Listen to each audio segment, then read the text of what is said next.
les nouvelles femmes de droite, ce sont des femmes qui sont plutôt jeunes, dans leur vingtaine ou trentaine d'années. Ce sont des femmes qui sont diplômées, elles ont le baccalauréat pour la plupart d'entre elles, elles ont fait des études supérieures, plus ou moins longues, plutôt des cycles courts, mais néanmoins diplômées du supérieur. Et elles sont actives d'un point de vue militant, à la fois sur les réseaux sociaux, via un activisme de clavier, mais aussi occasionnellement par des actions spectaculaires qu'elles font dans la rue.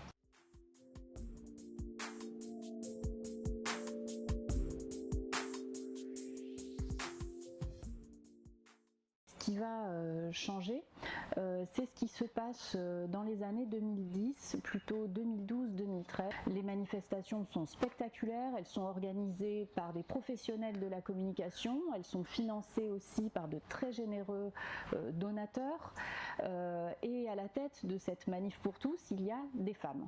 Et c'est un tournant où on va voir des femmes en position de leadership dans cet espace-là, et du côté partisan, ce qu'on va voir, c'est réémerger le grand rêve d'union des droites autour d'un projet politique conservateur et économique très libéral.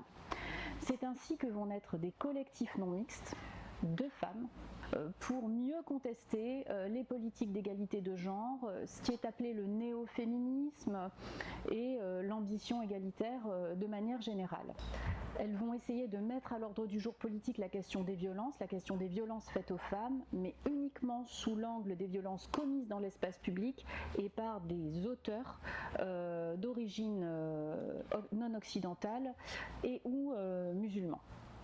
Donc cette focalisation-là, elle est la caractéristique de ces jeunes femmes identitaires dont le collectif Némésis aujourd'hui est un petit peu l'héritier.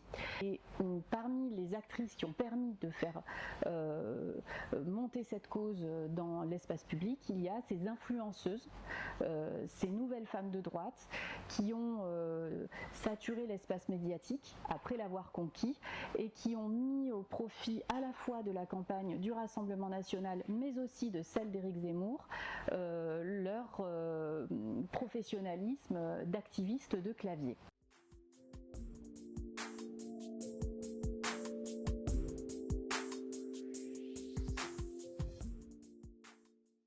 C'est que ces jeunes femmes qui sont nées dans les années 90, 2000, sont des jeunes femmes qui, même si elles viennent de milieux conservateurs, ont grandi dans un monde plein de promesses d'égalité.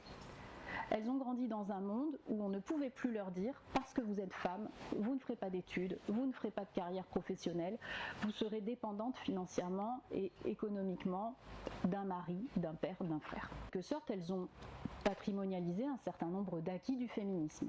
Sur la question, en revanche, de la santé reproductive, bien souvent, les masques tombent et au collectif Némésis, on ne veut pas parler d'avortement, on ne veut pas parler d'interruption volontaire de grossesse parce que c'est un sujet qui divise en interne, et il y a des sensibilités très conservatrices, il y a aussi des militantes qui considèrent que c'est un droit caractéristique de l'Occident et qui fait d'ailleurs la supériorité de la civilisation occidentale sur les autres, ces droits des femmes. Donc il y a des tensions là-dessus. Elles ont patrimonialisé une partie du projet, mais elles s'opposent en réalité à quelque chose de fondamental dans le féminisme, qui est un projet égalitaire. Parce qu'elles ont une vision du monde profondément inégalitaire sur tous les plans socio-économiques, non pas en termes de genre, mais en termes de classe. Elles défendent un projet économique libéral dans lequel les inégalités sont justifiées par le mérite et le talent inné des personnes, et donc les politiques redistributives n'ont pas lieu d'être. Et ça, c'est très important de l'avoir à l'esprit. Et puis elles vont faire quelque chose avec le féminisme qui est un petit peu la stratégie du jujitsu, stratégie promue par les féministes de la première vague et qu'elles reprennent à leur compte. C'est-à-dire qu'elles vont utiliser le féminisme pour le retourner contre lui, utiliser les arguments féministes pour mieux les retourner contre eux.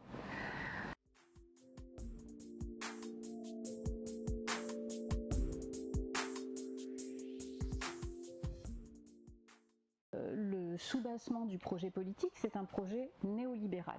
Elle va devenir un objet de contestation et de combat contre les politiques d'égalité qui sont menées à l'école publique et qui participent d'un projet universaliste, républicain et émancipateur qui est celui de l'école de la République. Et on comprend mieux pourquoi les projets et les programmes d'éducation à la vie sexuelle font l'objet de contestations, sont dans le collimateur des différents groupes conservateurs, dont certaines nouvelles femmes de droite, non pas sur le principe, elles ne disent pas que les femmes ne doivent pas être autonomes sexuellement, mais elles vont prendre comme angle d'attaque des pratiques sexuelles totalement inappropriées pour des enfants, ou la question de la reconnaissance de la transidentité, souvent en ayant un point de vue déformé sur la réalité des faits, puisque la plupart de ces nouvelles femmes de droite auprès desquelles j'ai enquêté, pour ma part, ne sont pas passées par l'école publique.